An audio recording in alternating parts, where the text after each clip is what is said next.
Hey, what's up everybody? This is Mike. I am with Game Trays Lab, and I'm here to show you tonight the solo mode for Forsaken. Forsaken is live on Kickstarter now. It ends September 29th, so if you haven't, check it out. Do it now! The solo mode is, I'm unfortunately going to have to show you all in Tabletop Simulator. We've been able to, we didn't really plan the solo mode playthrough video for the campaign, but due to popular demand, we're out here putting it together. This is pretty much the best we can do on short notice. None of the copies of the game that we have are near a studio, so I ask y'all to bear with me. Not only that, but also this TTS mod is like not super good. As you can tell, we don't have the trays here in the mod. So we have stuff kind of sitting on the table. It looks a little bit busted, but the important part is that everything that we need to play is here, and we can do this. So if you're looking for a full set of rules for the game, just check out some of our other playthrough videos. Check out the rule book that's up on the campaign. I'm not going to go through a lot of that. I might kind of touch on it a little bit as we go, but overall I'm going to be looking at the solo mode stuff specifically. I'm going to be explaining that a little bit more in depth as I do it. So I'm going to kind of do that as we play. But for starters, I'm going to look at the setup. So for setup, we're going to choose what's called a rival card, and this I have Grash is my rival. The rival has a few qualities. You can see those two abilities on the right, Punish the Corrupt and A Worthy Foe. Those little icons are going to appear on the little solo mode action deck. And whenever those appear, those are going to refer to your rival card that you have set up for this session. Every session you're going to choose one of these characters that'll be your rival. You shouldn't choose yourself because that's just weird, unless it's like one of those mirror dimension kind of episodes. So the two abilities, and then also down there at the bottom you see the plot deck composition, those little pink hexes at the bottom. Those three things are going to come together and determine your difficulty, which is represented in the abstract in the top left corner, those little yellow dots there, okay? So Grash is a 3 out of 6 difficulty, which means just middle of the road. I'm sure I should be able to beat Grash, no problem, hopefully. And then we have this little deck of solo cards. There are 14 that come in the base game, and we're going to choose and play with 6 to 9 of them. Grash has 8. So we shuffled up this little deck, and that's going to hang out. We are going to win the game just like normal. If the game ends, meaning if it hits that 16-point VP threshold, or if a player completes their full story path. All right, if one of those two things happens, then we'll go to the end game, and then whoever's the most points wins. Now, Grash can score points, and that's one of the ways that I can lose, is if Grash scores more points than me and has them more points than me at the end of the game, then that's it, it's curtains. Done. Dead. But there are also a couple other ways to lose, and I'm going to touch on those as we go. But first, I'm just going to start taking my turn, okay? So let me grab my little seat here. Alright, so I'm Mandarax. Mandarax is this pod. He is here on Theria, kind of on a journey of self-invention. So let's read his first chapter story card. We're using the base module for his story in this. This is the story that's kind of tailored to him, but I can always swap this out in future plays for a totally different story that's just like kind of character agnostic, and it just plugs in, I can be something else, right? Those plug-in ones work with any of the characters, so there's a lot of different ways to play. But this is Mandarax's base storyline. We have self-determination. After a lifetime of companionship, your former owner wished to see you roam free. As her final act in life, she removed your platform's control module, granting you executive privilege over your own core programming. On your journey to invent your own purpose, you find yourself on Theria searching for an antiquated X-93 pod that you believe has shared your unique experiences. So coming here, I'm trying to find this pod that has kind of had the same kind of journey as I have. I just want to talk to him and kind of pick this pod's brain, all right? I start with a bunch of stuff here. I have my pulse pistol. I have a few gear cards in my hand. Mandarax's special ability is that routines are a type of gear card. They don't count towards my gear limit. Normal characters can only have 5 gear cards in their hand max. If you ever get a 6th, you just toss it. But Mandarax is a little bit special. These routine cards, like this one, you can see it says start a routine Mandarax over there on the left side. That means that this card doesn't count towards that limit. Now these tend to be a little bit weaker. They're not as strong as a lot of the other gear cards. But the catch is that I actually am going to gain a new routine every time I complete a story chapter. So as I come to one of those branching crossroads in my story. Every decision that I make is kind of fitting in with his narrative. He's kind of inventing himself as he goes, and he builds these routines into his core program. Those are going to be represented by these gear cards. All right, so my first feat here that goes along with this, I have freelance. I'm going to complete a job for X different factions. Since I'm in first chapter, it'll be 1. So I just want to complete a job. I want to get a job and do it. All right. And I think that's actually a pretty good place to start because I am right up here. We don't have the miniatures either for this, so I'm using this little standee. That's me. I'm up here. I'm actually pretty close to the cartel persona, so I'm going to hop down with my first action. I'm going to move. My second action will be to connect with the cartel persona, and that lets me do 3 things. First off, I'm going to connect with the persona card itself. I can either scrounge 2, which means draw 2 resources from the bag, or I can pay a yellow resource, you can see that bottom line, to buy the top card of the asset deck at no cost. Repeat this if you buy data. That's really good. I don't have a yellow resource right now, so I only have a couple grays, right? So I am going to choose the top ability. I'm going to go ahead and scrounge 2. So let's go ahead and pull 2 resources out of the bag. I got a yellow. This is the best day of my life. 1 in every 4 resources are yellow. So I guess, it's about average. But the yellow is just worth twice as much as the gray when it comes to buying stuff. This little number in the top right corner there, that's the cost of things. So, the more money you have condensed into better space, the better off you are. All right, so that's the first part of that. I'm also going to get a job card. I'm going to draw the top card of the job deck. I can choose to keep this if I'd like. And I don't think I do. Let's see what comes up next. I'll toss that. Next up is Fury. I have to fight an enemy. Ooh, it's a little bit rough, but that's okay. This job that I take, I'm going to put it with the Mesmora Cartel. The reason I was able to get rid of that job and not take it is the first job you draw. You can just pitch it if you like, or rather if you don't like, and then you are stuck with the second one you draw in that case. All right. The card from the job I get goes right in that slot with the Mesmora Cartel. That's hanging out there. And I can do that. That lets me know that this little slot here in your little player tray that would be there if we had real trays.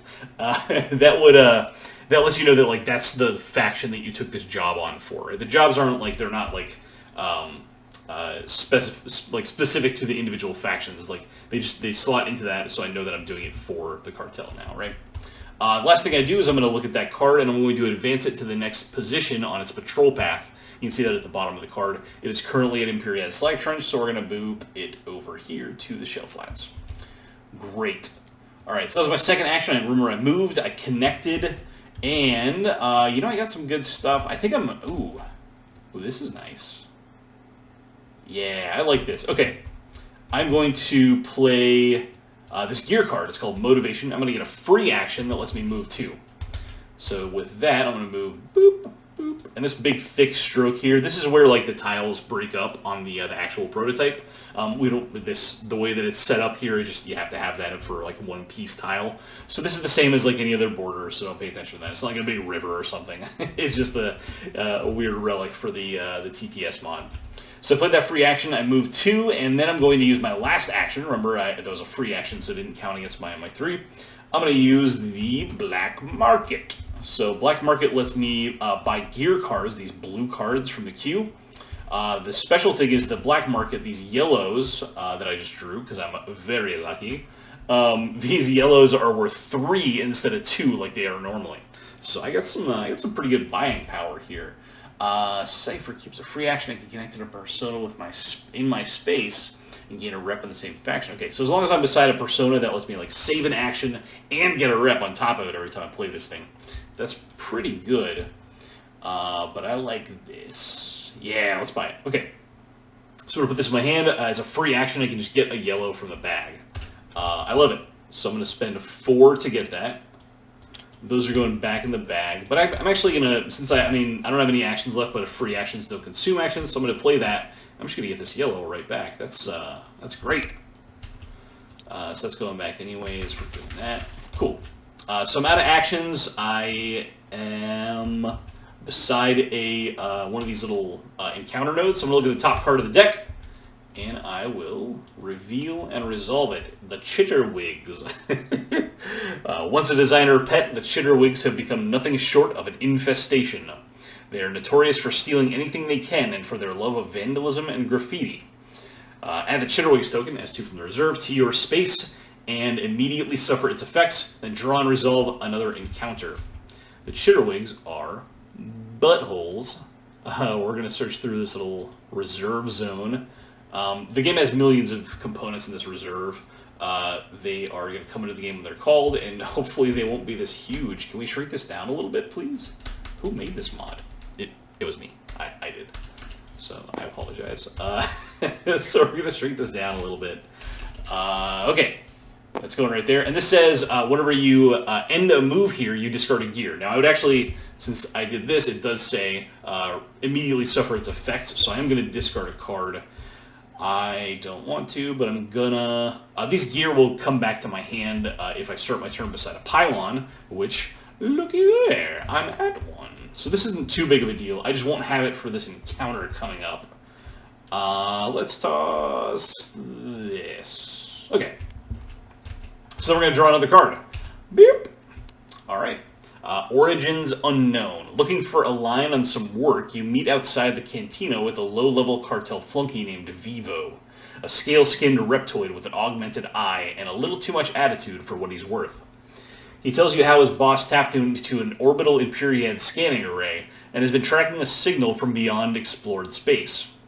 The signal is headed straight for Port Ambition's freighter wreckage. Needless to say, a first contact situation can mean anything, possibly changing the system forever. So I have a couple choices here. I can spread a warning of invaders, I can throw a welcoming party, or I can leave town quick. Ooh, I don't know. I don't want to leave town quick because I don't want to move away from this pylon if it pushes me off of this planet or something like that. And I certainly wouldn't want to I would want to be an alarmist. I don't think that's what Mandarax is here for. I think Mandarax is here definitely to throw a welcoming party. That's what we're going with. And I'm going to have to actually open up the encounter guide over here. So let me grab this. This might take just a moment. So while I'm doing this, I'm going to talk about the solo mode just a smidge. The solo mode, after I do this, we are going to... Oh, nope. Hey, there goes the encounter guide. So I'm going to circle back to that. So we're looking for P19. Chose option 2. Come on, let's go. Let's do this. Option 2. You spread word that friendly visitors are looking to land on Port Ambition. Reception is mixed, but before long you have all the beginnings of a proper party. That's what I was hoping for. A proper party. So we're gonna the result of this is we're going to advance the bounty track. We are going to get 1 rep with each faction. Everyone loves me. Mandarax, the party animal. So I'm going to get all 3 of these reps, which is cool, because rep I can spend down the road. If I get 2 of it and I'm at a headquarters, I can spend that to get a victory point and some really good cards. Those cards are nuts. So, and we're also going to place token S25 from the reserve on its welcoming party side. So we're going to search for that. It is here. Also enormous. Let's shrink that down. Let's go to the freighter wreckage, like they said. And this card, or this little tile, says, as a free action, you can pay a vision to gain 1 legend and flip this token. Alright, well, I don't have any of that stuff. I'm not even there, so I'm not worried about that right now. But if we flip it, it just becomes what's called the defense force. It does the same thing, but we can figure that it probably is referred to by this encounter at some point, because it's about to shuffle in card R40 to the top view of that deck. Alright. So we're going to do that. We're going to sort of the top 3 cards. 1, 2, 3. Cool. Put those up. Shuffle them around. Cool. We're putting those on top. Alright, that's my whole turn. I did my 3 actions. I did my encounter. I did some Chitterwigs, and we're on to the solo mode. Alright, so the solo mode, whenever it's once you finish your turn, they're going to draw the top card of the plot deck. So we're going to reveal that. And this does a couple things. The first card that you reveal, you can see up here at the top line, it says complete an M&I job. That is the plot objective. Okay, when I complete that, I will be able to reset the deck, the plot deck. Okay, now That's important because if it goes too far, we'll hit that bottom line. I'll explain how in a bit.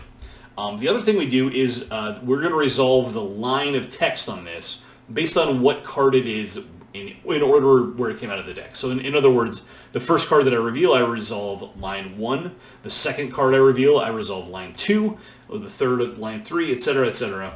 And that's the way that we actually can lose the game, is if we ever draw the 5th card from this without resetting it, you draw the 5th card, then you just lose. It says the same thing on all the cards. Line 5 is you just lose the game. Okay. By resetting the deck, if I complete this plot objective at any point, I will remove this card from the game entirely, and then I'll shuffle all the other cards back into the plot deck so that those are kind of recirculated. The catch here is, the other way you can lose the game is if you ever need to draw a card from the plot deck and you can't. Okay? If you ever need to draw a card from the plot deck and you can't, you just immediately lose. That's the other way. So the idea is that, like, you don't want to do it too soon because you're going to run out of cards in the deck, but you don't want to do it too late because, you know, the longer it goes, the more powerful the effects are, and also you're pushing against that little round 5 thing. Generally, these plot objectives are really easy to complete. Like, it's not a problem at all. They're usually things that you're going to kind of do anyways. So, but you just have to really, like, figure out how to time it, how to best fit it in with your strategy, really be efficient and stuff like that. This is really, like, the big puzzle of the game, okay? So we're going to do line 1 on this, which is move the Mysoid Verge scrap token if able. So the scrap token is over here on the Mysoid Verge. We have this, and this will always move. Whenever it moves, it's going to move to the scrapyard that does not have a token, which in this case is up here on Port Ambition, right near me, and that's kind of cool. And that's one of those things that kind of simulates the touches that other players have on the board. We also see on line 1 that Grash is going to gain a victory point. And this is the way that Grash, well, it's one of the ways that Grash is going to score points during the game. So we're going to get Grash a little point marker and drop that off on the 1. Cool. So Grash is winning, and I hate it. This is not supposed to happen. Okay. So now it's my turn. I start beside a pylon, so I'm going to recover all my gear. And I need to complete a job, and I need to complete a job for the Ebony, which is it's kind of nice. But do I want to, like, for this job, I just want to get to the Shale Flats and fight something 4 dice. I don't love that. Ooh. This is tough. The other option is, like, I can get a job from the Ebony, but I have to go all the way over here. And this queue should have refilled, sorry. We have a neat little kind of combat-y thing. Alright. So I have to get all the way over to here. I mean, I could pay a couple resources to summon a transport. That lets me move from anywhere to the landing pad of the transport, and then interacting with the transport hub lets me move to any landmarks. So I can actually just hop and then hop, right? So that would be kind of cool. It would cost me a resource each time I moved like that. So I'm kind of low on resources. I kind of want to save them up a bit. You know what? Let's do this. I think I want to spend this turn to gear up a little bit. So I'm going to move with my first action. My second action, I'm going to interact with this scrapyard here. And I think I'm going to play my Omni Kit. So the Omni Kit lets you, before you roll, you can choose to play this to roll +1 die. And that is really good, but it can also get you just a ton of resources, which I don't know if I mean, I have 3. You discard down to 8 if you ever draw more than 8, right? You have like this would be your player tray. There's only room for so many of them that you can just store. So, the question is, do I play the Omni Kit? I wouldn't be able to get it back until I started my turn beside a pylon. And that Omni Kit is probably going to be pretty important if I ever have the hopes of defeating this thing, which it rolls 4 dice already. I think I'm going to not use the Omni Kit. This is a terrible choice, but whatever. So we're going to roll these 2 dice. Oh, what a good day. Alright, so I'm going to take the damage from this roll. It's like, I don't know, you get tetanus from the scrapyard or whatever. I'm going to take the 2 damage here, but I'm also going to get 5 resources. Again, this is our cute little TTS model for this. This is it works. It does great, okay? The crits here, these stars are going to be double the value. We care about damage, but we also care about the white stars, which is strength. Or at least it represents strength in this this old interface. The star here means that I'm going to double this 2, so that'll be worth 4, and then this 1 here is going to be 5 resources. plus the 2 damage there, right? So 5 resources. That is exactly the number of resources I needed, because now I will be at 8. Cool. Oh, all right. Draw 1, 2, 3, 4, 5. Ooh, I got a yellow. What a good day. I gotta take my 2 damage down to 5. Mandarax has a lot of really cool things going on, but Mandarax is also very, very fragile. All right, I'm gonna start that at the actual starting position. There we go. So that was 2 actions. This is gonna move down to the unoccupied scrapyard. I don't want to wait. I just want to do this. Let's go. We're gonna motivate. We're gonna hop down here. And then we're going to interact at the Bazaar. The Bazaar lets me buy any number of gear and or weapons, but the yellows are only worth 2 here, unlike they were up at the Armory or the Black Market. But you can buy anything, so that's kind of cool. I have 2, 4, 5, 6, 7, 8, 9. Oh, no. I mean, I guess I could... I think I'm going to do that. So before I use my action to interact there, I'm going to use the Imperial Dowser. I'm going to get another yellow out of the bag. It's not great because I got to immediately throw away a gray. But this gives me 10 resources, and I can use that to buy both of these weapons, which is really nice.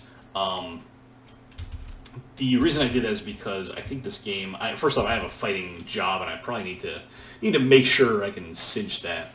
For my little feat there. And also, like, you know, a lot of the jobs want you to go around fighting things anyways. Another reason I did that is because Grash, these little abilities that Grash has, they're going to appear on those cards, meaning that these are things that I'm going to have to deal with over and over during the course of the game. The top ability is going to advance the bounty tracker, and if the bounty escapes, Grash gains 2 points, which is a lot of points.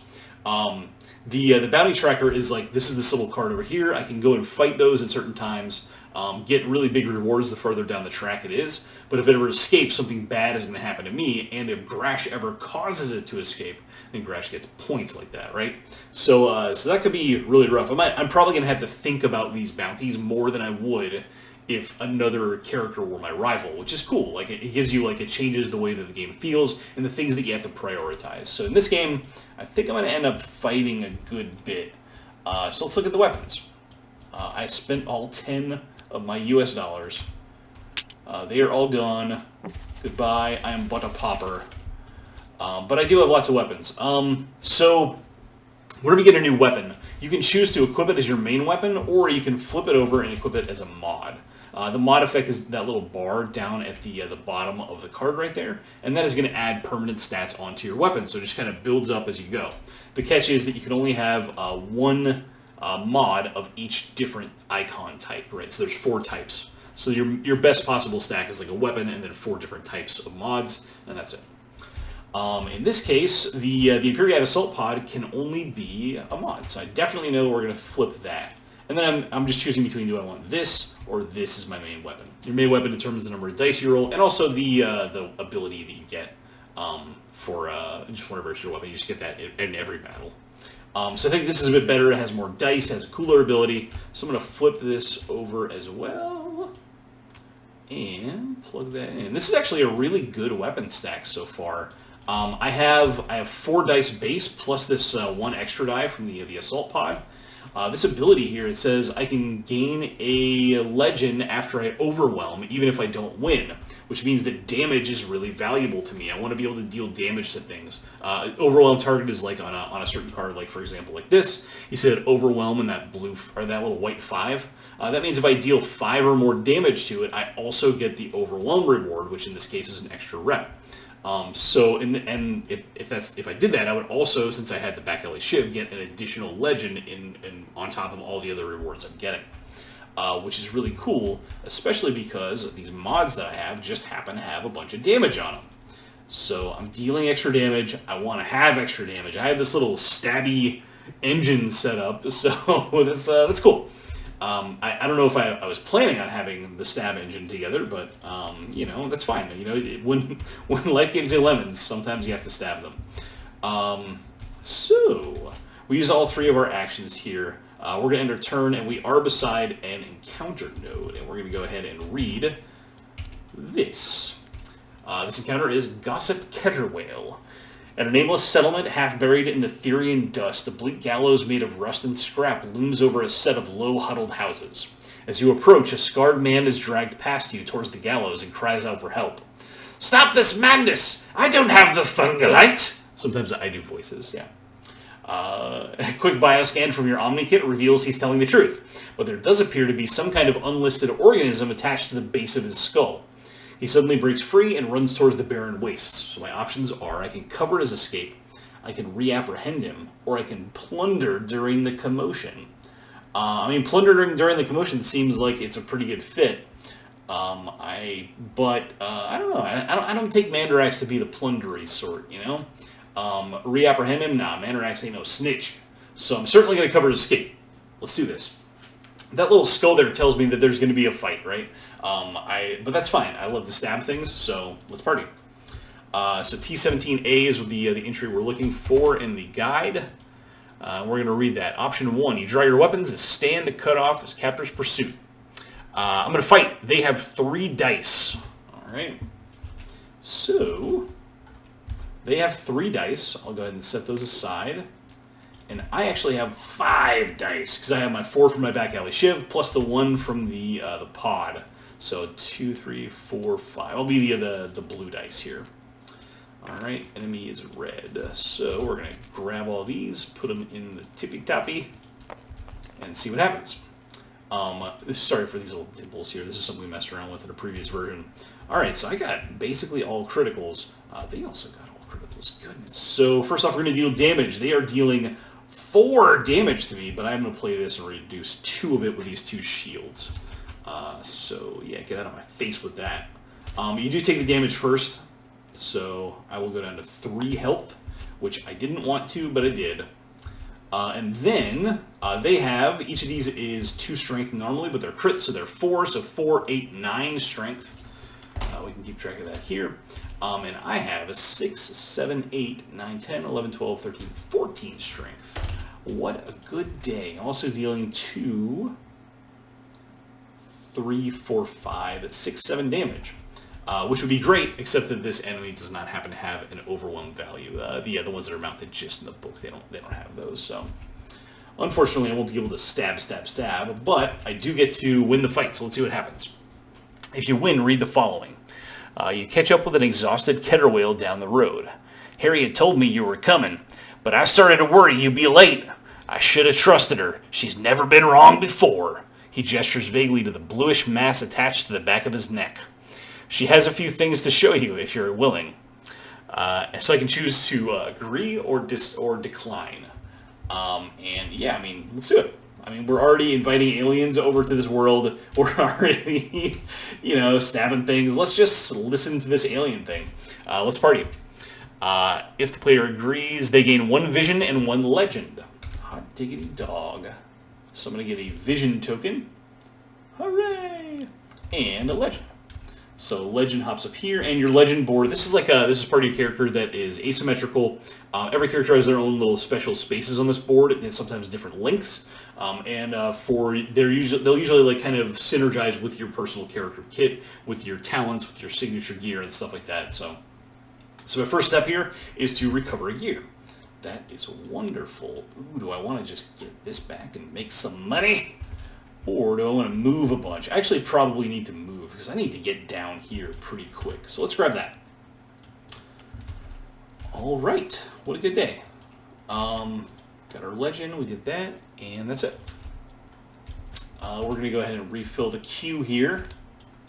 And now it is the rival's turn. The second card, they're going to get another point. I didn't want that. But I will choose and discard a random gear and then choose and archive 2 assets from the queue. I'm going to, random gear, huh? If I toss this routine that I just got. Ah, curses! I hate you, Crash. Alright, I did that. I'm going to choose and archive 2 assets from the queue. That's kind of cool, though. I kind of like that.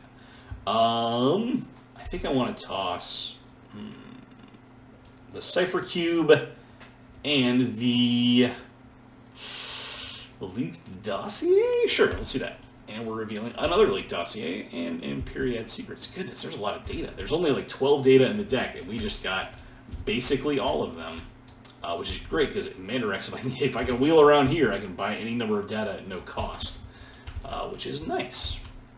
Okay, that was it for them. My turn. I get to do stuff. I'm not certain by a pylon, unfortunately, and they took my sweet precious baby motivation card. So I'm going to have to get down there on my own. How far is that? 1, 2, 3, 4, 5, 6. I mean, I can just spend my entire turn moving. Or I could spend a couple... I think I like that a lot better. Let's spend a couple actions. 1, 2. 1, 2. And then I'm going to rest. When you rest, you're just going to lose all your remaining actions, which that was my last action anyways, to get 2 health and also a boost. A boost is a token you turn in as a free action to take a move. So it's like you're banking a move for later, okay? The reason I did that is because I like ending beside the pylon here. I'm going to have to hurry up, though, because I only have a couple turns before I'm going to lose the game, and I got to get to this dude and then also do that job pretty quick. So, yeah, so I'm going to have a settlement encounter at the Mysoid Verge. Let's flip this over. We have the Promoter. A containment field rises up around you like a ring of static energy before you can start working to disable it. You see your gear power down, likely from a disruption field. Trapped, you look around and see a group of twitching bipedal aliens approaching the opposite side of the ring, blurred by the barrier. "Congratulations," one of the aliens shouts, their voice muted to a low hum by the field. "You have been lawfully recruited to join us in the battle pits." So my options are, I can fight in the battle pits, I can kindly refuse, or I can overload the field. Let's, it looks like both options 1 and 2 will result in battle. So I don't think kindly refuse is going to be an option here. I could. Who knows what will happen. Overload the field or fight in the battle pits. If I overload the... let's do that. Let's overload the field. We're going to do option 3. M14. Boop, boop, boop. M14. It doesn't take much to overload the Trapper's shoddy tech. Just a few voice commands to your holo kit.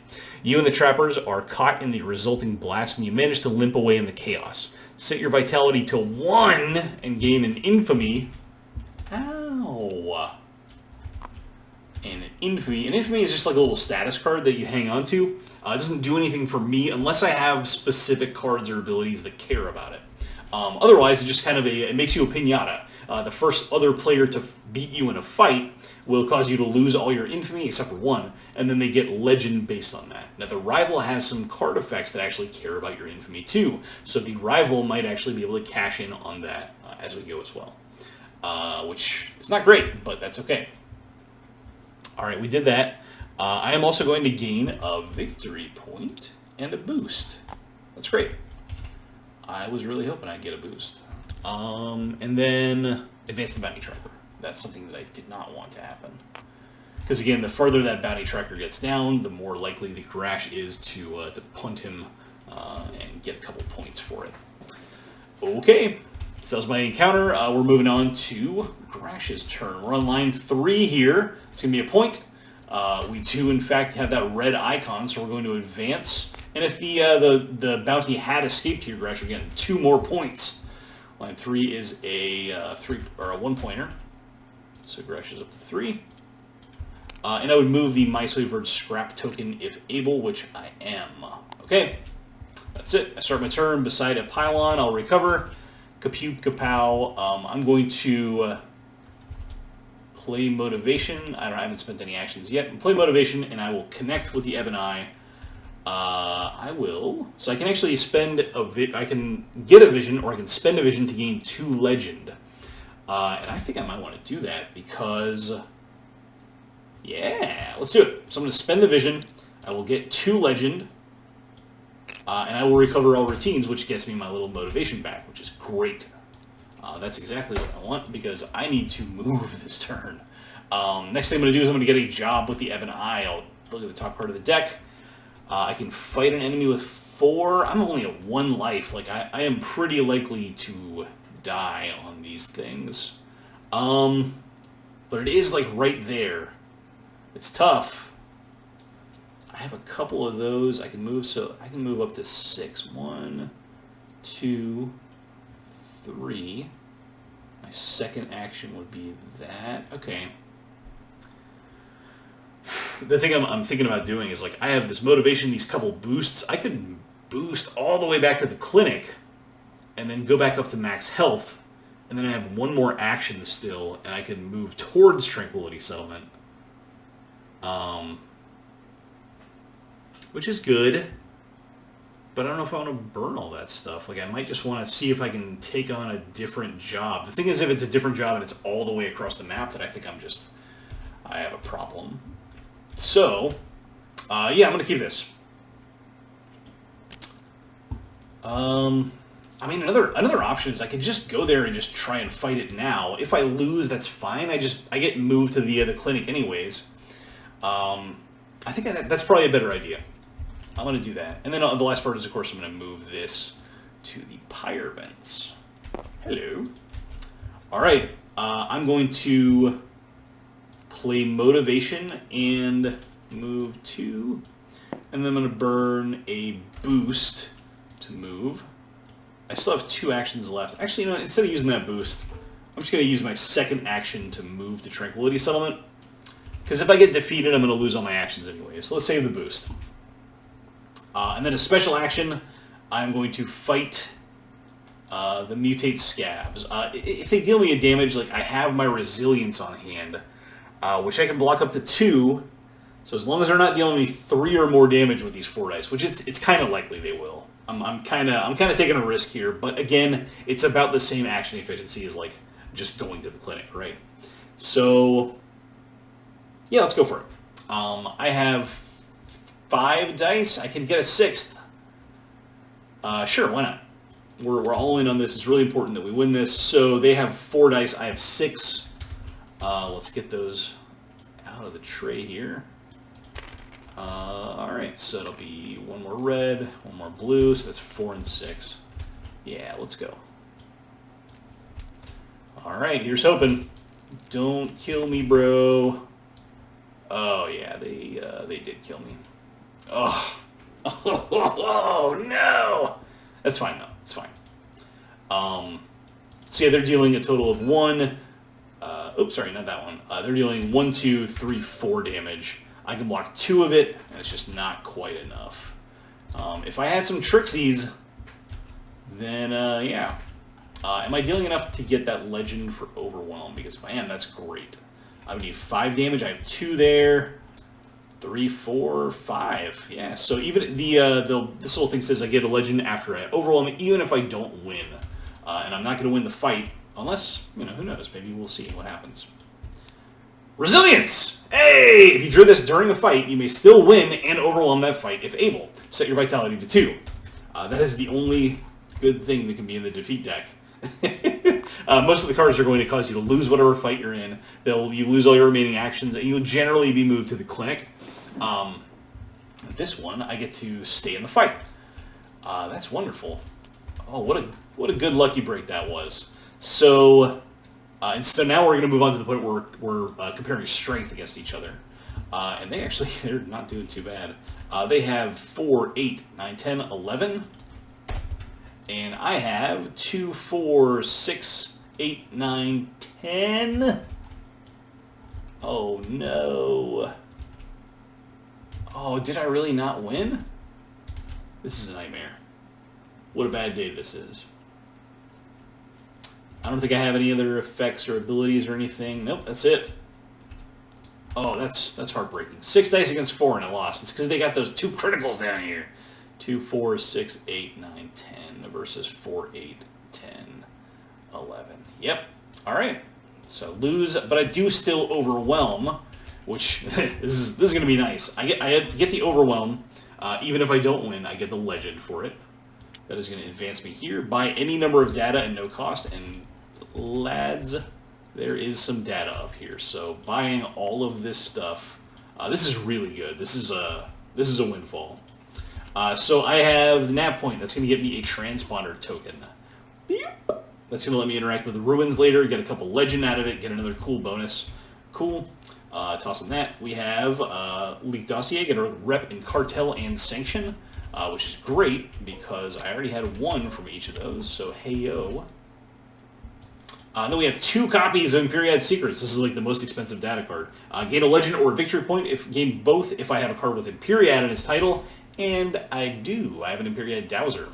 So I'm going to get 2 more legend, which lets me recover a gear, which lets me get, yeah, let's get that motivation back. And I also get 2 victory points, which is, that's great. That's wonderful.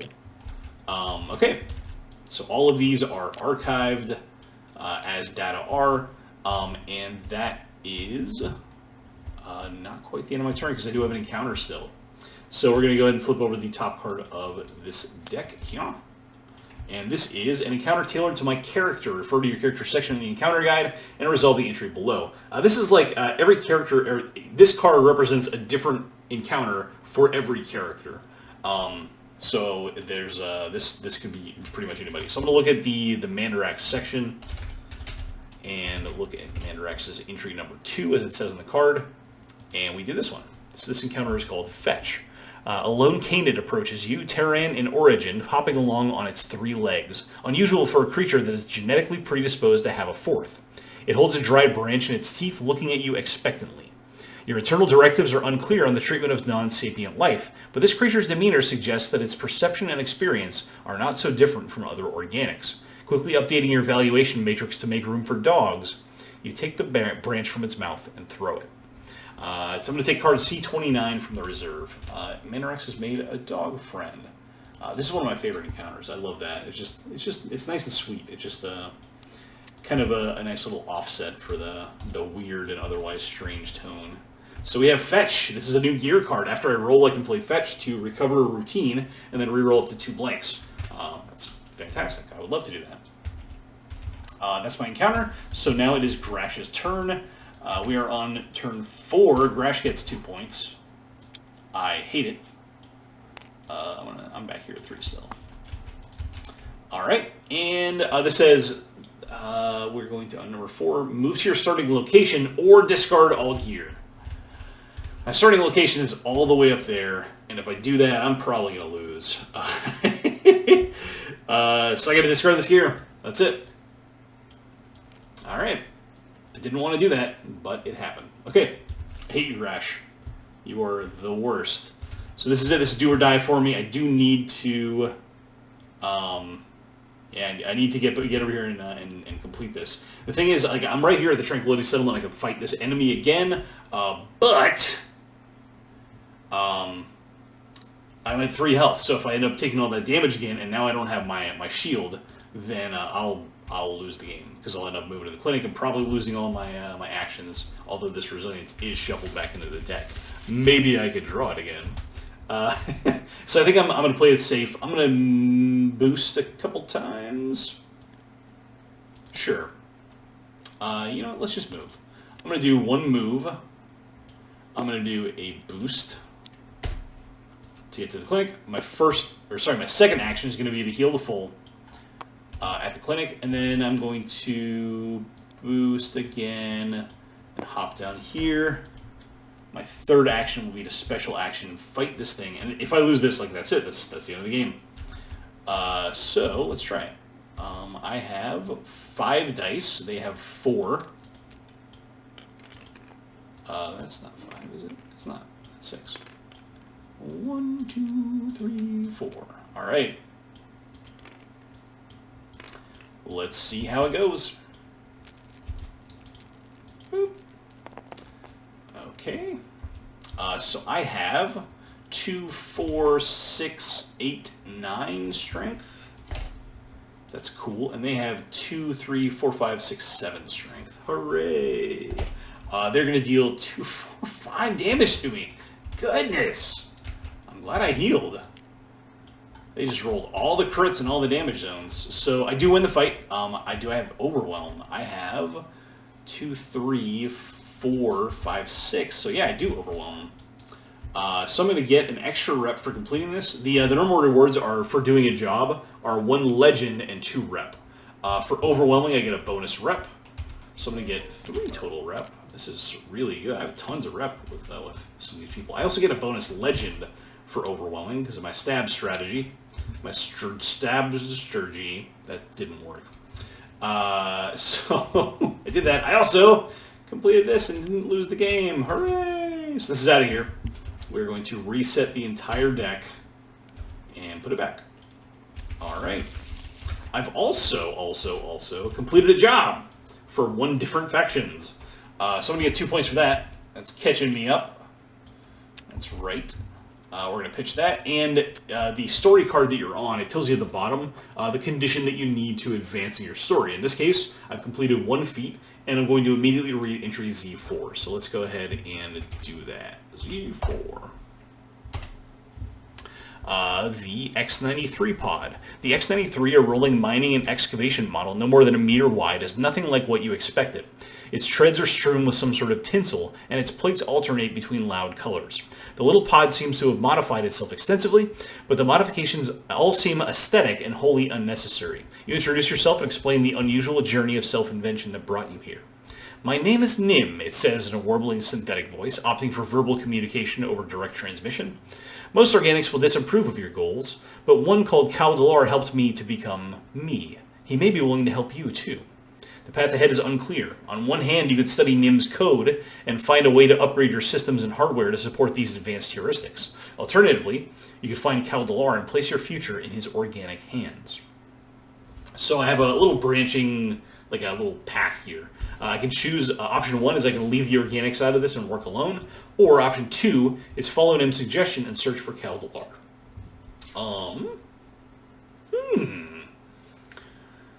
Let's do option 2. I'm feeling pretty friendly today, even though I'm stabbing. Even though I'm stabbing a lot of people over here. I'm gonna go with option 2. So it tells me here I'm going to proceed to card MX3 in my story deck. So we're gonna do that. All right. And we can read this. It says, if Caldelar was willing and able to develop heuristics for Nim, then he may be willing to do the same for you. Without the help of the linked planetary network, it would not be easy to find him. You have built a new routine for advanced scanners to help pinpoint the biometrics received from Nim, but Theria is far from being a hospitable world. Assuming your instrumentation meets expectations, there is no promise that Caldelar is even still alive. It does tell me up here at the top that I'm going to get feats S and B. The S feats are just random. You can kind of randomize the remaining S cards in your deck and just draw one of those. We got that, and then I'm also looking at card B, which is right here, and we'll return those. Boop. So you do that every time you start a new chapter there. So my new feats, Outlast. I'm looking to, as a special action at the Shale Flats, I'm going to fight the bounty hunter and win. This is that little variable system. So I'm on chapter 2 now. You can see on that table in the bottom. So all those pink triangles with the question marks, they're worth 4. So it rolls 4 dice. It needs an overwhelm target of 4, and it gains 4 strength after rolling, which is a lot. So I need to be able to defeat a pretty tough enemy, and my stabby knife may be up to the task, but probably not. That's a lot of stuff. Okay. Then over here, I want to mark 3 landmarks on this. As a free action, I can discard 1 routine and a landmark to mark that landmark below. So I can, whenever I mark all 3 of those, that's how I complete that and gets the points off of it. Okay. Okay. This isn't too bad. I also have a couple other things here from this little entry. It says choose and archive a card from the asset queue, which there was only 1 remaining, because remember, I got them all. I'm going to get card C19 from the reserve and place it in that slot. So I'm going to add Nim to the row. Nim is a little buddy pod here. You can pay any 3 rep to get Nim as a weapon. Very, very good weapon mod, but if you equip it as your main weapon, then your damage in each fight is strength instead, meaning if he's your weapon, then you just don't deal damage. You're a friendly, happy, rainbow sticker having unshackled pod, alright? So that's Nim. And then also I'm going to gain card C24 from the reserve. This is what I was talking about before. As Mandrax makes choices in his personal narrative, we will get these routine cards, and those are played, and you can just they're kind of like minor cards. This I can play as though it were a vision, which is really good. And these don't count towards my hand limit. This is all part of Mandarex's like personal kind of talent there, right? Okay, so we did all of that, and you know I'm out of actions, but as a free action, I'm already at Tranquility Settlement. I can just discard a routine, sure, to mark that landmark on this feat. Cool. So I'm on my way to doing that. Normally I would have an encounter here because I am beside this encounter node, but since I did my character vignette this turn, you skip your encounter on that turn, just so you don't spend too much time on the encounter guide in between turns. Alright, Grash is going to go. Remember, Grash is drawing their first card. And this is going to determine what am I talking about here? The plot objective. That's what I'm looking for. Start and end your turn with no gear in hand. Well, I have no gear in hand now because I just dumped that thing. And recovering gear might be a little tough unless I can use my legend effect. I would like to wait to do this, but yeah. The other part is it's going to advance the Sanction persona, so the persona is going to move on its persona's little patrol path there, so that's hopping up to Lux Luminara over here. Cool. And that's it. The step ones are usually pretty simple. So I've started my turn with no gear in hand. Ooh, you know, I have kind of a good idea. Okay, I have to get down there to get to the Derek Lab for this. That's over here. And I also have all of this Ebon Eye rep. I can actually get gear and just add it to my hand. That could be pretty cool. With one move,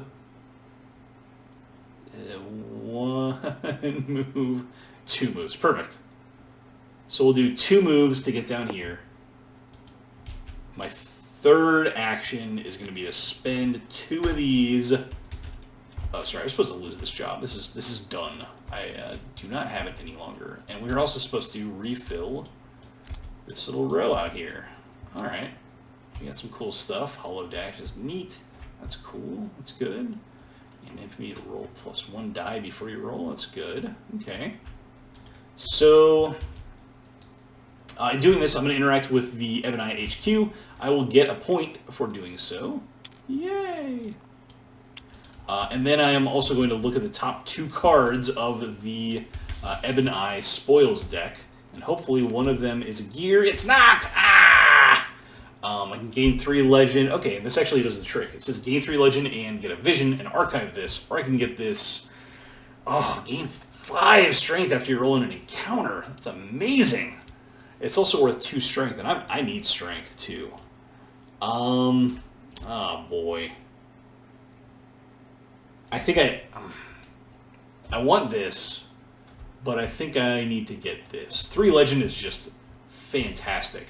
It also lets me recover gear and lets me not trigger this immediately, which I kind of want to do. I want to make sure that I'm not pushing that too hard. So I'm going to get the vision. I'm going to get 3 legend, which is recover all routines, buy any number of data at no cost, and get 2 points. I am rocketing ahead on this legend this game, man. I'm doing really well. So nav point, that's actually really good. I get all data from the queue, so I'm going to get another transponder, which is great because I'm right here at the ruins. Every one of those ruins activations gets you 2 legend and plus some other cool stuff. So I'm cruising along. I'm probably not even going to focus too much on my story, just because I have so many other lines of play like available right now. Like I can really cruise here. I have 3 points that I'm sitting on just from reputation. I have all this legend that I can get from these transponder tokens that I've been kind of farming up. So this is really good. Yeah, unfortunately, I got a bad feeling about this turn coming up. That's all 3 of my actions. I do not have an encounter, so I'm going to refill the queue like a good person, and then Grash takes her turn. We will flip, and oh yeah, this is rough. So Grash gets a point, and then we're going to do the red ability twice. The first time, or the red ability, sorry, is advance the bounty tracker. If the bounty escapes, Grash gains 2 points, and of course, that's where the bounty is. So I could have focused a little bit on that bounty. I knew it was like at the full rewards. It could have gotten me a lot of points, a lot of value there. Unfortunately, I didn't do that. I was distracted, but so Grash caused this bounty to escape. Not only are we going to read the escape entry, but we are also going to give Grash 2 points because it did escape. And Grash is caught up to me just like that. I hate it. So we're going to read entry Z93. Z93. The slaughter pod escapes. Let's read this here. The rare off-world ship kicks up dust under the Therian sun, the sound of its gravlift engines drawing hopeful attention from all over Tranquility Settlement as it lands.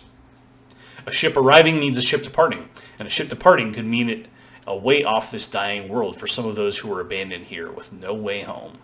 As soon as the ship's ventral access ramp lowers, a tiny murderous pod floats aboard, cleavers clutched in its mechanical arms. As the ship's captain opens a predatory auction for a limited set of tickets, the ship abruptly takes off, leaving nothing but a flash in the atmosphere as it carries the slaughter pod to its next slaughter. What have I done? We're going to place the security measures, token S24, from the reserve beside the transport hub location. S24 security measures. Where are you? There we go. Again, massive. So it's going beside the transport hub. And what does this do? It modifies the transport hub in a way. It says you cannot interact with this location unless you have rep in sanction. That's funny because I'm in with those dudes. I do have rep in sanction, so it's not gonna impact me unless I go spend all that. So that's fine. Alright, so we're going to lose that. This resets. We have a new bounty that is going to be at Tranquility Settlement. And it starts off at the top space. But Grash had 2 of those icons, so that's actually going to advance the bounty tracker again. Alright, it's fine. Slaughter pod, you're out of here. Alright, my turn. I have a lot of just good stuff to do. My first action, I'm going to spend 2 more rep at the Ebonite HQ. And we are going to get one of these cards. So Convictions. Gain a legend and a vision each time you complete a feat or a job. Whoa. This would fit in really well with my little strategy here. Let's see what Fungolite chip is. Gain 1 legend, 1 Fungolite, and a vision. Archive this and gain card C16 from the reserve if you have 3 or more Fungolite. We don't even know what card C16 is. This is just giving me free stuff. As a free action. That's a lot of value. Ooh. I think I'm going to hang on to Conviction, because this lines up really nicely with my line of play that I'm kind of planning out here. We're going to toss that. I want to get my point for turning in rep at the headquarters. That's great. And now I'm just going to go to the ruins, I think. We'll spend a transponder to go there. The ruins are going to let me draw a ruins card. We'll draw this. And what does it say? Gain 2 legend, buy 1 gear at no cost. What a good day. 2 legend is going to let me recover a gear. Which is... How did I... Oh, you know what? I forgot to reset that deck. Oops. That's fine. I'm just going to go ahead and do that now. So next card I'll just draw it for the first round. Oopsie. So, where was I? The ruins let me get a gear card at no cost. This seems pretty good. Interact with any location on this planet. -2 if you buy an asset with this action. That's really good. Free action connect with the persona on any planet. I gotta get that. This is gonna go really nicely with my Conviction. I'm gonna just start getting jobs, turning jobs in, getting all this stuff, getting bonus rewards for it. Yeah, this is going to be nice. This is going to be cool. We got that 2 legend, right? We got the gear card at no cost. Wonderful. And then my third action, I think I'm just going to do that again. Let's play this. I'm going to get an Ebonite job. I also can... Oh, this is a good engine. I'm going to turn this vision in to get 2 more legend. I can recover all routines and buy any number of data at no cost. There's no more data, so I'm done abusing that little ability. But I'm going to get all my routines back, which is really good. Yeah, that's great. Where was I? I just did that. As a free action, I was getting a job with the Ebony. That's what it was. Do I want this, the My Sweet Verge, and Shale Flats? Yeah, that's great. I can do that, no problem. I would need to be at the Temple of Veer, which is right here. Temple of here. And then I want to get up to Shale Flats, which is over there. Okay, I can touch both those places in the same turn to complete this job. I still have my last action left. I could... Actually, yeah, that's pretty good. Yeah, my last action, I'm going to use this transponder again, or a second transponder to interact with the ruins. We're drawing another one of those cards. It's gain 2 legend, which is going to get me another 2 points. I will also recover a gear. We'll get that back. And that was the 2 legend. I also get a vision as well, which is nice. All right. I'm going to play Imperial Dowser to get a yellow resource. I will play... yeah, let's play this to move 2. I'm out of actions, but I can do free actions and stuff, right? So I'm going to hop up here, and then that is it for my turn. I'll still have an encounter, but yeah, I'm down to a couple cards here.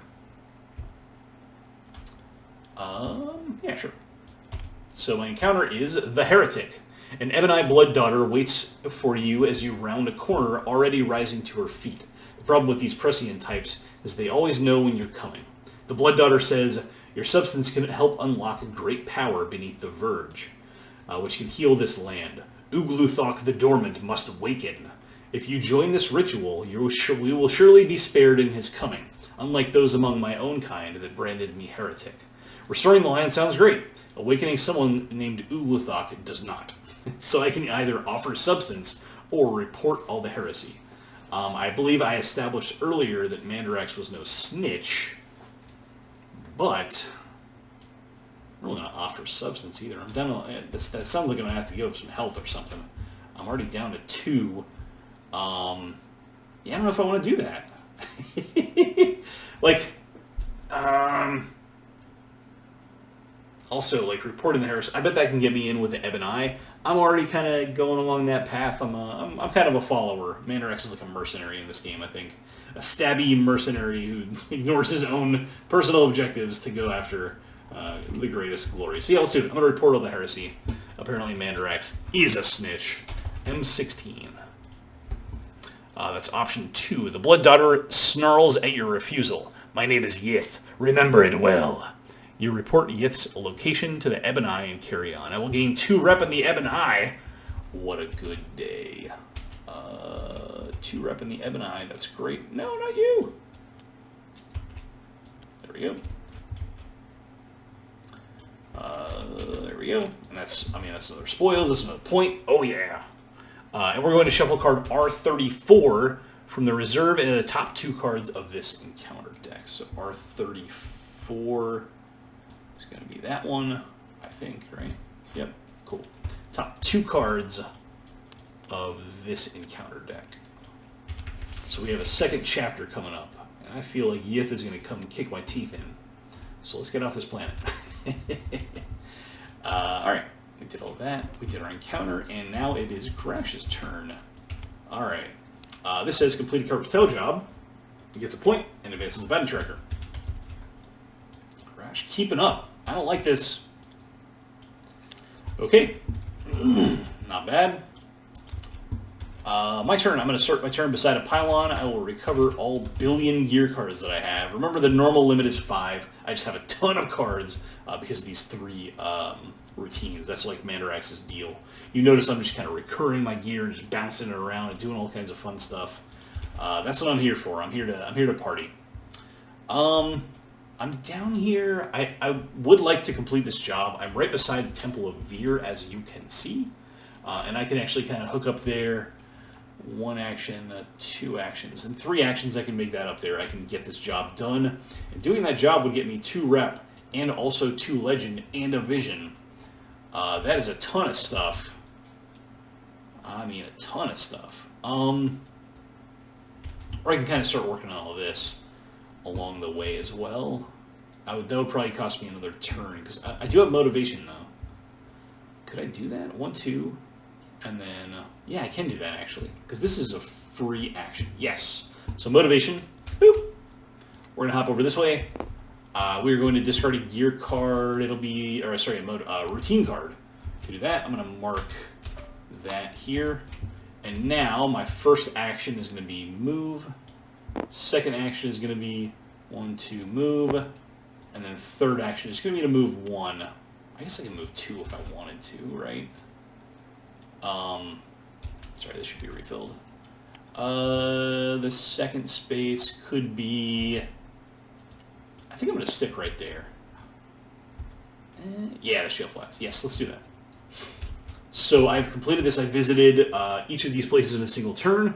So complete this. I will get 2 legend, recover all routines, and that also gets me 2 more rep with the Ebon Eye, which is really good because I can just go down there, get more points, do more stuff. Yeah, okay. This is good. This is out of here. I've done all of my actions, and now I will have a settlement encounter on Theria, and that's going to be a Sirocco. Sandstorms are common on the Therian deserts with extreme winds that can scour paint from metal. So we're going to place the Sirocco token, S11 from the reserve, on this encounter space if it is not in play. Otherwise, move it to this encounter space. Immediately suffer the Sirocco token's effect and gain 1 legend if you are not defeated. So we are going to... what are these cards just doing over here? Get out of there. TTS is so weird. We're looking for card S11, which is the Sirocco. We're going to shrink and dink it and put it onto this encounter node. So it covers up that encounter node. That encounter node no longer exists. Instead, take 2 damage after you end the move here. I'm going to suffer that effect immediately. Oh, no! Now I can actually play Resilience to block all that. That's great. It's a near miss there. Okay. So I did survive. That means I'm going to get the 1 legend from this. I could also... you know what? Instead of playing that, I'm going to play Instinct, because this card has an option on it. It says if I pay a vision, I take no damage from the Sirocco, and then I also gain another legend. So I gain 2 legend total. I'm going to buy an number of data and get 2 points.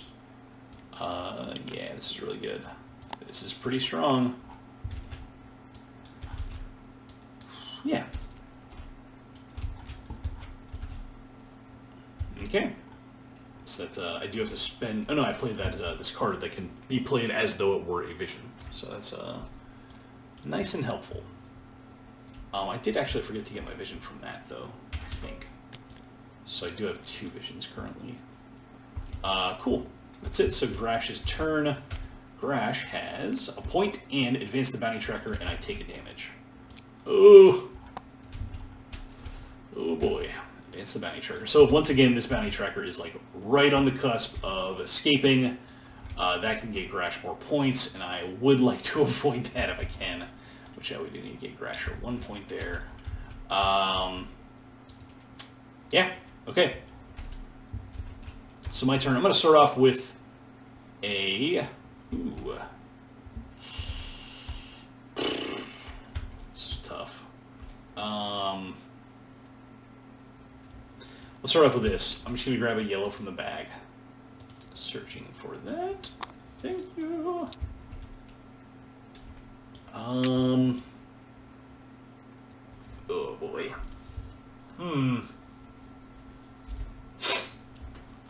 I would like to get, let's see, this is the shale flats. Okay, so I have a lot of things to do here, but I just don't have any vitality. That's the tough part.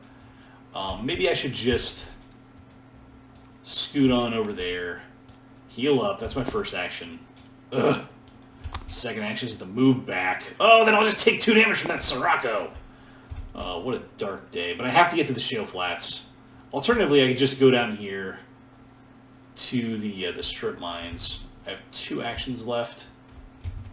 Yeah, let's just do that. I'm going to take the 2 actions. I'm going to discard a routine to complete this feat.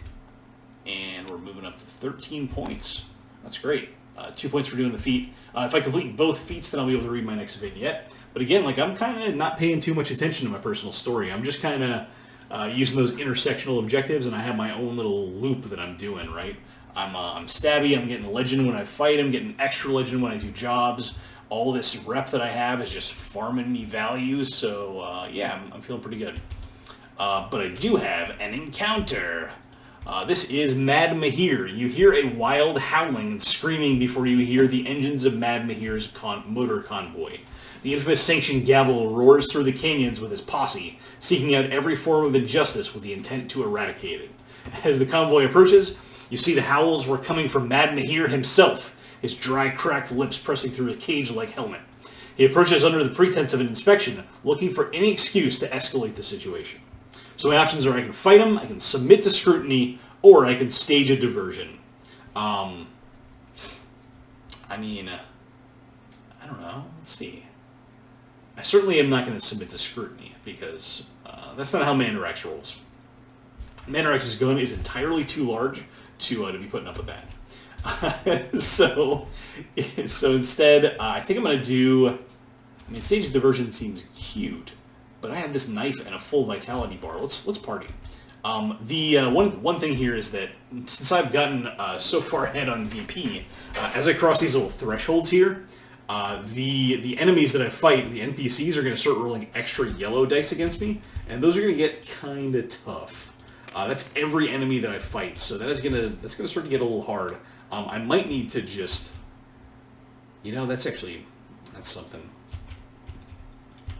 I don't know if I'm gonna win this, but let's do it. Let's fight. We're gonna party. That is T16B. T16. Boop. Mad Mahir. So I chose option 1. It says, at the first sign of violence, Mad Mahir and his boys gleefully draw their weapons. I'm going to fight. They have 4 dice, but of course, remember, they have plus 2 yellow dice. And that's it. So they have 2 yellow dice. They will have their 1, 2, 3, 4 red dice. And I will have 5, but I'm going to roll my Omni Kit. Let's do this. So I have 1, 2, 3, 4, 5, 6 to their 6. All right. Let's pile them in. Not loving it. Okay. That wasn't too bad. So that was a crit there. Nothing else in the temples. Cool.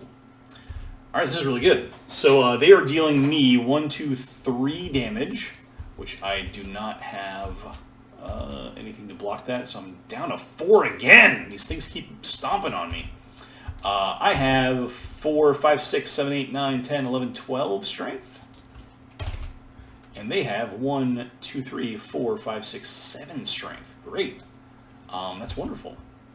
I can't overwhelm because, again, this is a book-mounted enemy, so I'm not going to get my little legend, but I will be able to get the win result, which is gain an infamy. No! And 2 legend.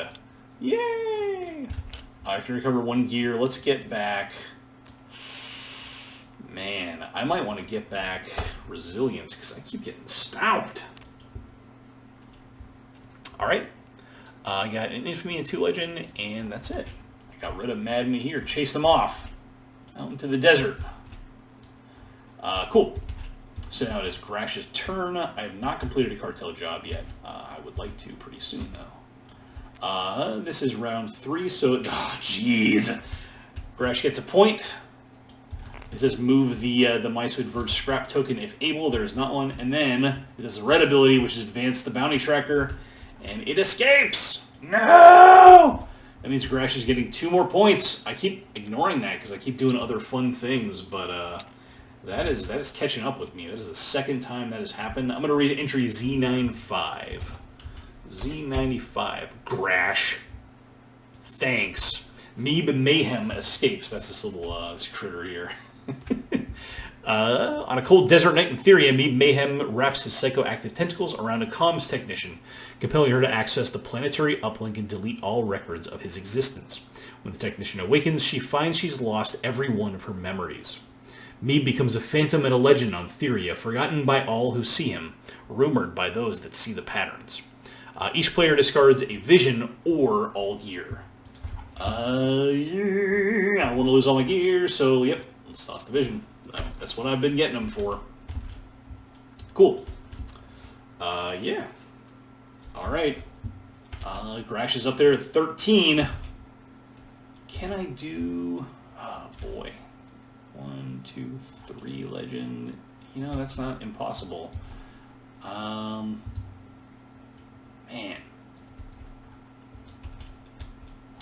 Here's something I can do.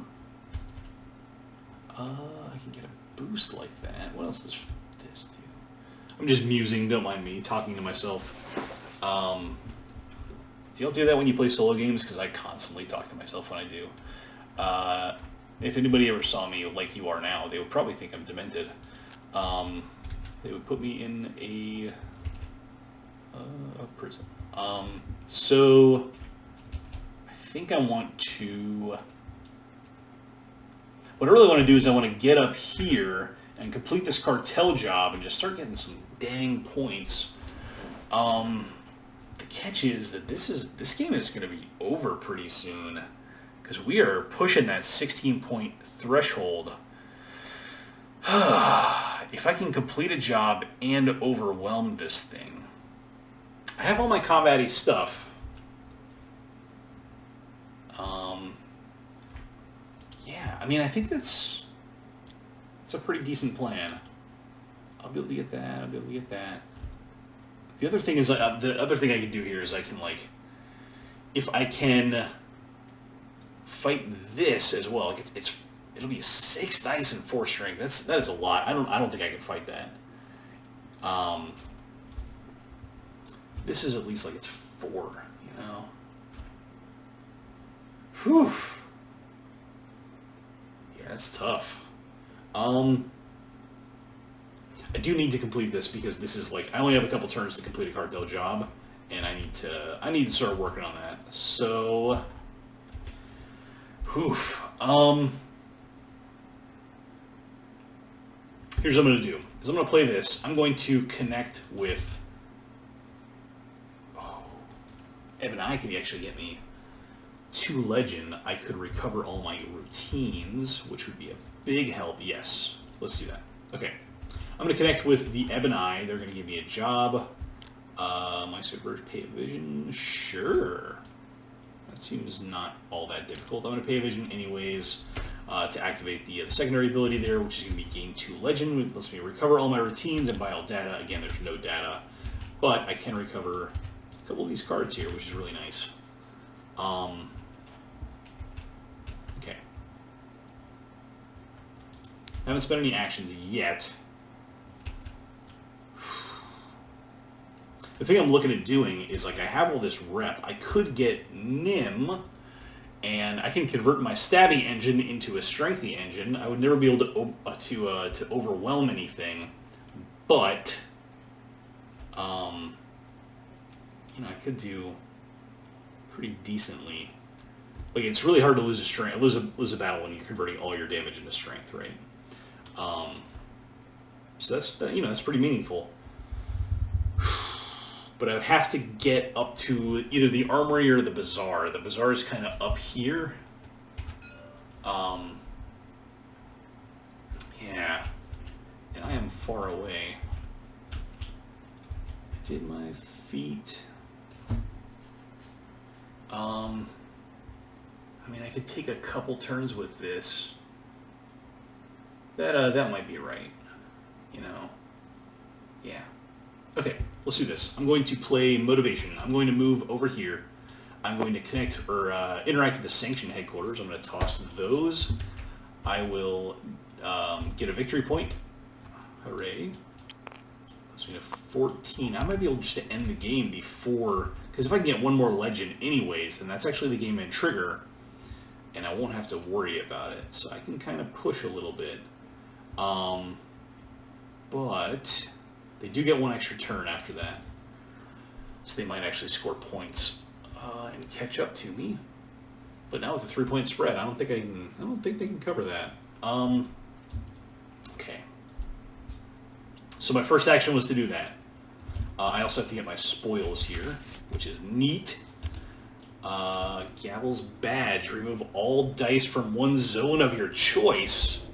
that could be the thing. We may remove 1 critical after you roll. That's, I mean, that's really good. That is very, very good. It's also 5 dice. I want to get the full 6 without having to play the Omni Kit.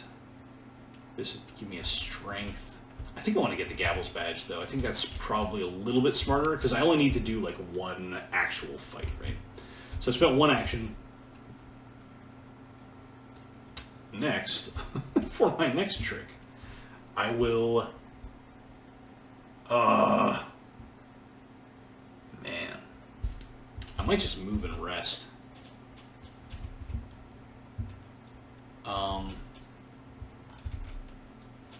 No, that's not going to cut it either.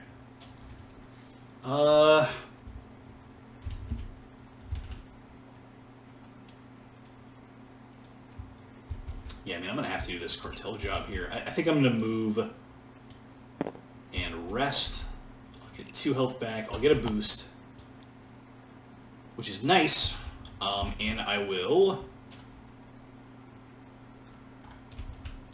in my turn, I don't have an encounter either, because I ended on the inside of this little rim here. So I think that's it.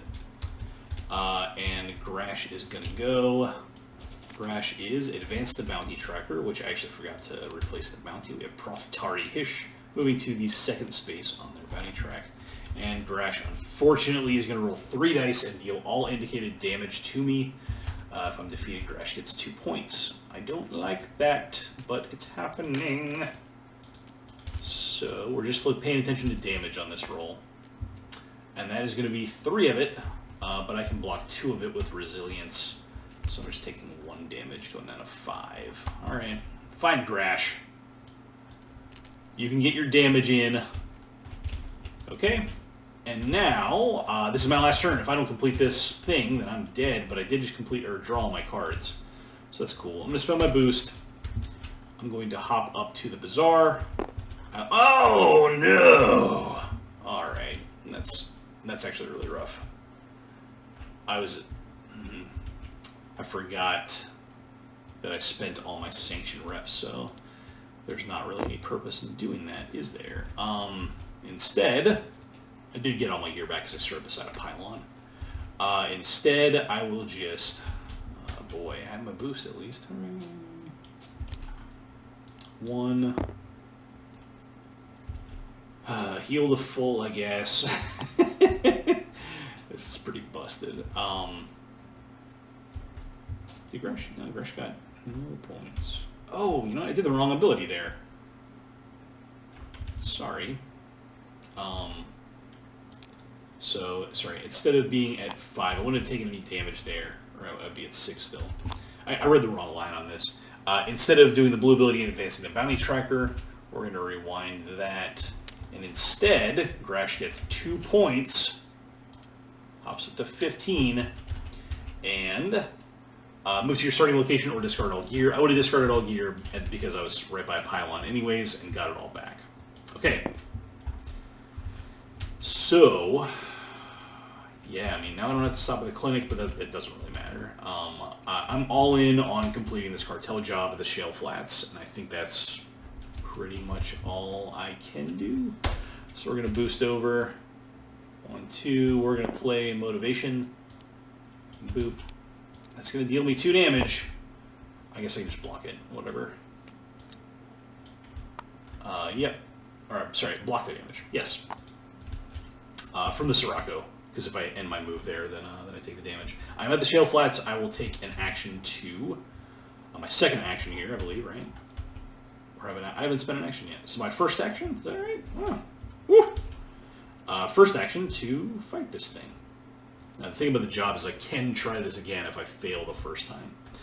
They're going to roll 6 dice, 2 of which are yellow. I am going to roll 5, and let's just make it a 6. Let's go. Let's go hard. So they have 1, 2, 3, 4, 5, 6. I have 1, 2, 3, 4, 5, 6. Alright, we have selected all these. I think that's everything. Cool. Let's go. Okay, so this is a crit. I'm just going to call it as such. This is also a crit. Cool. Alright, first off, damage. They don't have a ton. They're dealing me 3 damage, which I can, I can handle that. I don't love it, but I'm gonna handle it. Next up is strength. So I have 2, 4, 6, 8, 9, 10, 11 strength.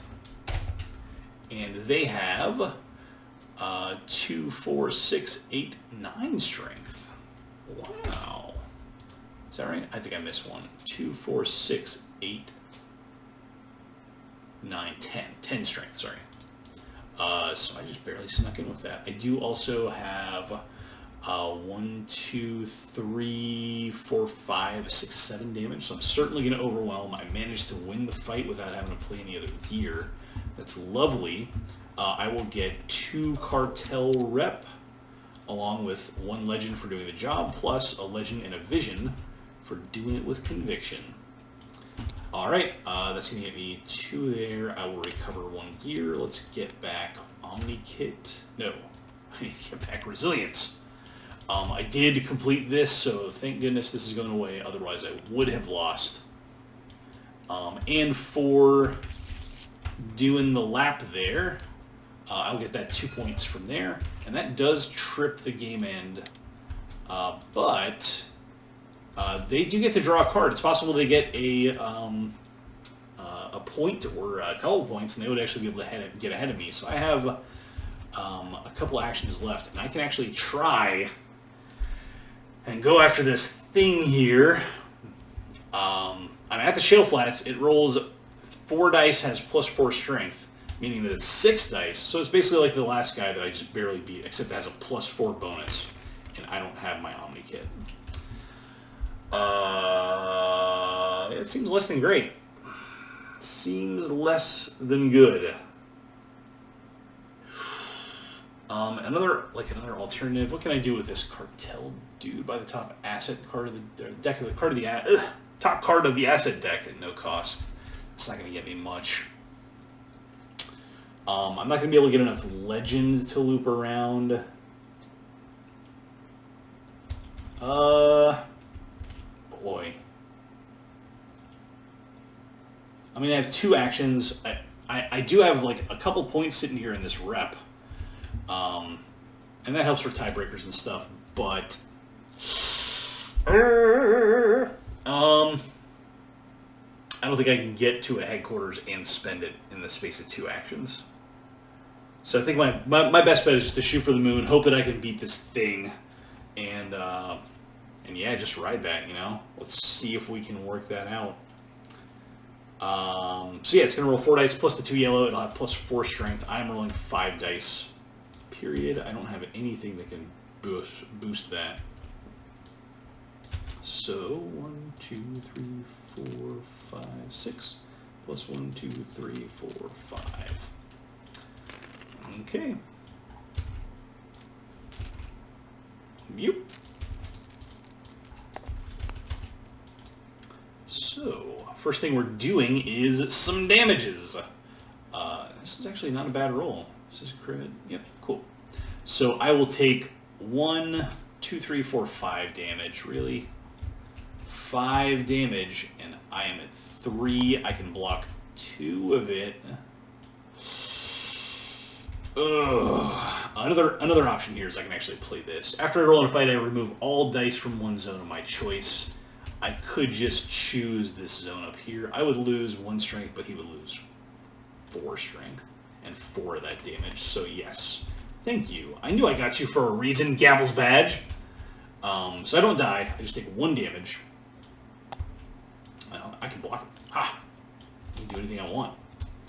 And then we're going to compare strength, and I think I actually got this. This is crazy. So remember, they start with plus 4, and then those reds are going to be plus another 2, 3, 4, 5, so they're at 9. And I have 4, 8, 9, 10, 11. What a good day. I only needed 4 damage to overwhelm them, so I do get the overwhelm bonus of 1 legend plus 1 more legend, so 2 more legend. I'll recover all of my routines. Cool. I completed this feat, so I get 2 points! And I think that means I don't think they can catch up with me unless something crazy happens. I completed that. I would be able to read my my chapter, my little vignette there, but there's no need because that's the end of my turn. That's the end of the game. They get their turn here.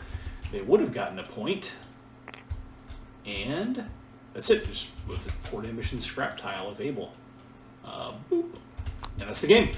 So hey, that was the solo mode for Forsaken. Pulled it out pretty narrow there. There were a couple turns where I was going to lose unless I did well in a battle or whatever. This was actually about to be a tie, but I ended up swinging for the fences and did okay. I had a really nice little engine together with conviction. I was stabbing stuff. I was getting a lot of legend. I did like 5 or 6 laps around this legend loop, which is that's crazy. That's pretty unusual. Did a lot of jobs, got a lot of rep. Didn't really focus on story. That's one of the cool things about the game is like if you see a line of play, just go after it. So that was good. That was difficulty 3 out of 6. That felt about right. Like I feel like I was a little bit clunky, but I did have a good engine that was going there. So everyone, thanks so much for watching. I really appreciate it. Hope you understood kind of what was going on with the solo mode. And you can kind of see, like, I mean, obviously, just changing this one card means that you're changing all the instances of those little icons, and it's crazy. It's very, very different from play to play. And the composition of the deck itself, you're having different plot objectives that show up, different difficulties there. So yeah. Thanks again so much, everyone, and we hope to see you on the Kickstarter. Please send me hundreds and hundreds of dollars. We really appreciate your support, and we'll see you out there. Thanks.